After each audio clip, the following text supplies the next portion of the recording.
Assalamualaikum warahmatullahi wabarakatuh. Pada kesempatan kali ini, saya akan menjelaskan sedikit mengenai apa itu biaya absorpsi dan apa itu biaya marginal. Sebagai pembukaan, saya akan memperkenalkan dahulu anggota kelompok saya yang ikut berkontribusi dalam pembuatan video kali ini. Kita dari Universitas Pelita Bangsa, Prodi Manajemen, Fakultas Ekonomi dan Bisnis.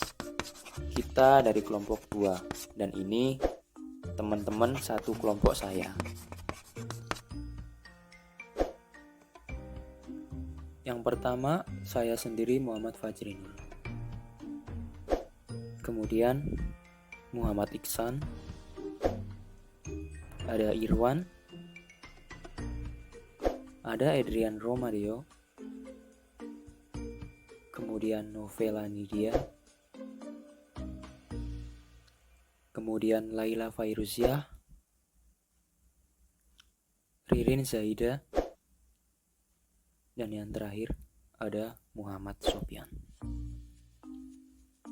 By the way, video ini bertujuan buat menuin tugas perkuliahan di mata kuliah akuntansi biaya. Yang pertama kali akan saya bahas di sini adalah biaya marginal. Bang, biaya marginal itu apa, Bang? Terus buat apa sih fungsi biaya marginal tuh? Oke, saya akan kasih tahu dari ilustrasi abang-abang tukang roti. Misal nih, ada abang-abang tukang roti. Dia punya 2 karyawan. Setiap hari, usaha roti ini mampu memproduksi 100 buah roti.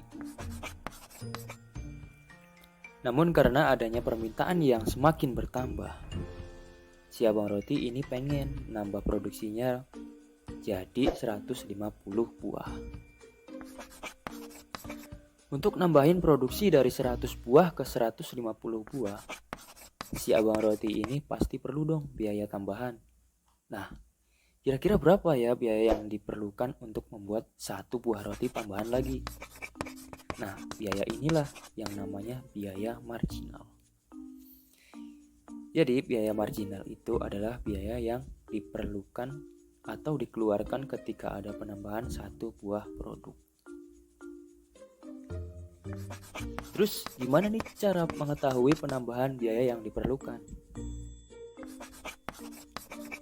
Nah, biasanya dalam mencari biaya marginal, biaya yang perlu diketahui dahulu adalah biaya total.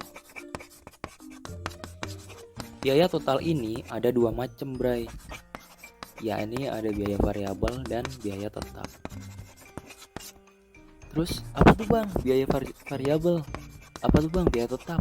Nah, biaya variabel adalah biaya yang berubah-ubah tergantung jumlah kapasitas produksi. Misal nih, bahan baku. Kalau kita bikin 100 buah roti, pasti jumlah bahan baku yang diperlukan akan berbeda dengan kita bikin 150 roti. Terus kalau biaya tetap, itu biaya yang gak akan nambah ataupun berkurang meskipun produksi bertambah ataupun gak ada produksi sekalipun. Contohnya, biaya sewa gedung. Kita balik lagi ke tukang roti. Saya asumsikan si tukang roti ini nyewa ruko buat usahanya. Dalam sebulan, dia bayar ke pemilik ruko sebesar Rp500.000. Terus karena dia punya 2 karyawan, udah pasti dong karyawannya digaji. Gaji karyawan per bulannya yakni Rp1.000.000.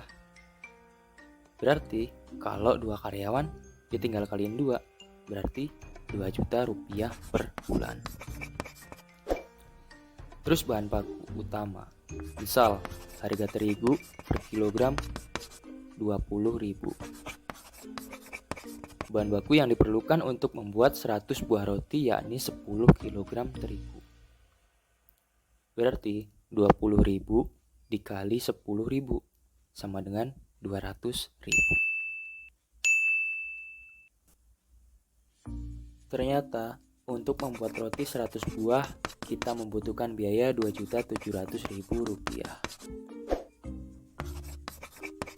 Nah, karena si abang roti pengen bikin 150 buah roti, ternyata biaya yang dikeluarkan yakni Rp3.800.000. Terus, berapa tuh kalau kita mau bikin tambahan roti 1 buah? Kita harus mengetahui rumus biaya marginal. Rumus biaya marginal yakni perubahan biaya produksi dibagi perubahan kuantitas.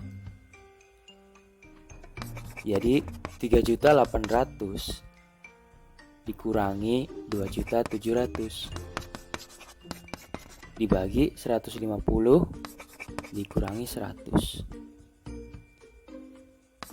Berapa tuh? 3.800.000 dikurangi 2.700.000. Berarti 1.100.000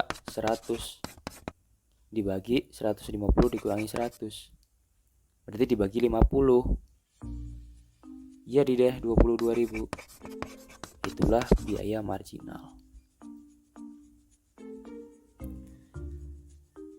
Jadi yang sangat berpengaruh terhadap biaya marginal itu sendiri, yakni biaya variabel. Kalau produksi makin banyak, maka biaya variabel pasti bertambah. Kalau biaya tetap, semakin banyak produksi, biaya tetap yang dibebankan dalam setiap produk akan semakin kecil. Sebenarnya masih ada fungsi lain dari biaya marginal. Kalau kita bicara tentang perusahaan, pasti perusahaan pengen dong maksimalin labanya. Ya, dengan cara mengefisienkan proses produksi. Jadi, perusahaan itu tahu di mana skala ekonomisnya. Atau kalau perusahaan produksinya banyak, udah pasti tuh ada diskon harga beli dari bahan baku. Istilahnya kalau biaya produksi bisa ditekan, perusahaan pasti untung banyak. Ya kan?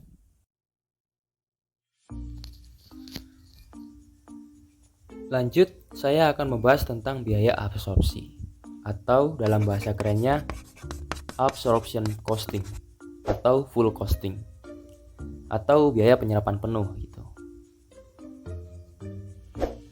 Salah satu fungsi kita belajar akuntansi biaya adalah untuk menentukan HPP. Kok malah bahas HPP, Bang?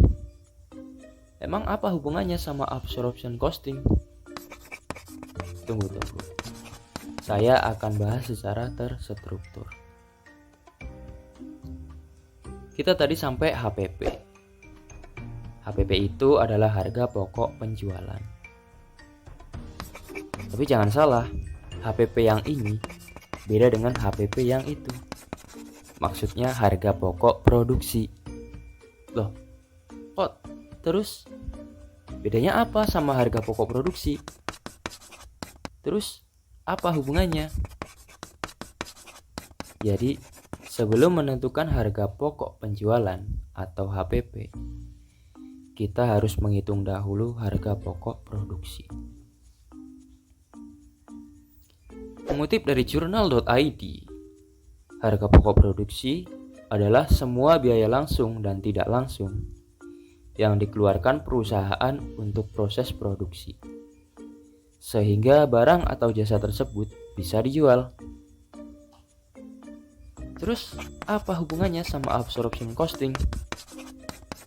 Nah, hubungannya adalah absorption costing merupakan salah satu dari dua metode dalam menentukan harga pokok produksi. Menurut Pak Mulyadi, dalam menentukan harga pokok produksi ada dua metode atau dua pendekatan, yakni metode absorption costing dan variable costing. Terus bedanya apa? Nanti saya akan jelaskan. Kita balik lagi ke konsep harga pokok produksi.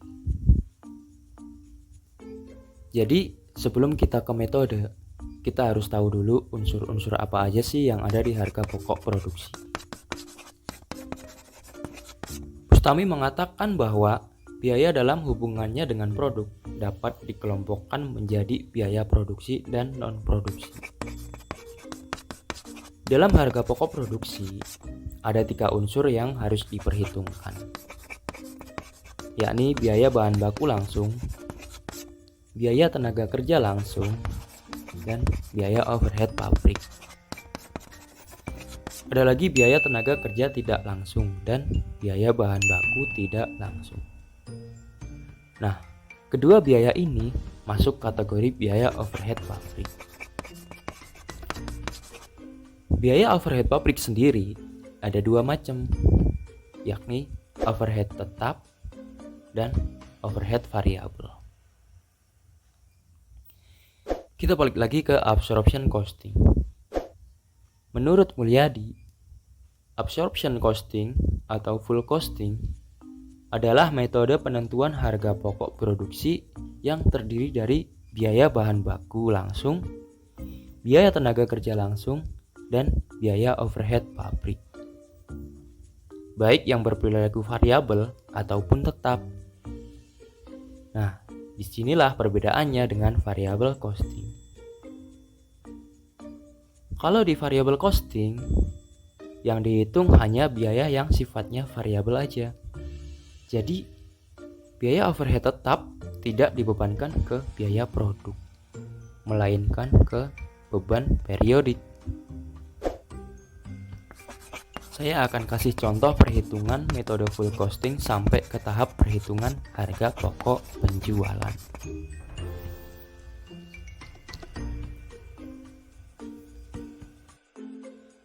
Misal ada PT ABC. Dia punya data sebagai berikut.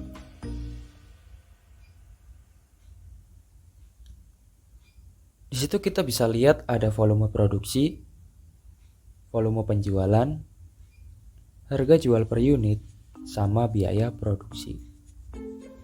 Mulai dari biaya bahan baku per unit sampai biaya overhead tetapnya. Terus gimana eksekusinya? Nah, karena kita mau nyari harga pokok produksi dulu, berarti kita ambil dulu nih data biaya produksinya. Nah, ini udah gua kasih bentuk formatnya. Kan tadi udah diketahui tuh biaya bahan baku per unitnya, sampai biaya overhead per unitnya berapa tuh kan. Nah, terus kita masukin dulu masing-masing ke tabel biaya per unit. Lanjut, kita jumlahkan biaya-biaya tersebut dan di total-total hasilnya adalah Rp238 untuk absorption costing. Nah, untuk variable costing, karena nggak ada biaya overhead tetap, kita kosongin berarti. Terus sama deh kayak variable costing, tinggal jumlahin dan ketemu Rp146. Kemudian kita lanjut ke biaya totalnya. Nah, untuk biaya total masing-masing produksi kita tinggal kaliin volume produksi, yakni 1000 unit. Jadi masing-masing biaya tadi kita kalikan 1000. Terus kita jumlahin. Terus ternyata hasilnya adalah Rp238.000. Kalau kita bagi 1000 unit, pasti akan valid sama harga per unitnya, yakni Rp238. Di variable costing pun caranya sama.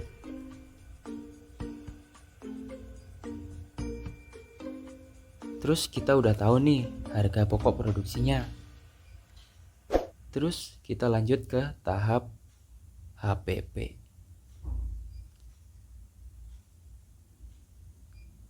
Sebelum kita lanjut ke HPP, kita harus tahu dulu rumus HPP. Rumus HPP, yakni harga pokok produksi ditambah persediaan barang awal dikurangi persediaan barang akhir. Tinggal masukin deh. Tadi kan udah ketemu nih harga pokok produksinya. Terus ditambah persediaan awal. Karena dalam soal kita nggak ada persediaan barang awal, maka kita anggap 0. Lanjut dikurangi persediaan akhir. Kita balik ke tabel awal. Tadi kan ada volume produksi 1000 unit sama volume penjualan 800 unit. Jadi masih sisa tuh 200 unit. Nah, inilah persediaan akhir. Tinggal kita kalikan harga per unitnya, yakni dikali Rp350. Dan ternyata persediaan akhir hasilnya Rp47.600. Berarti tinggal dikurangin dan ketemu deh HPP-nya. Begitulah caranya.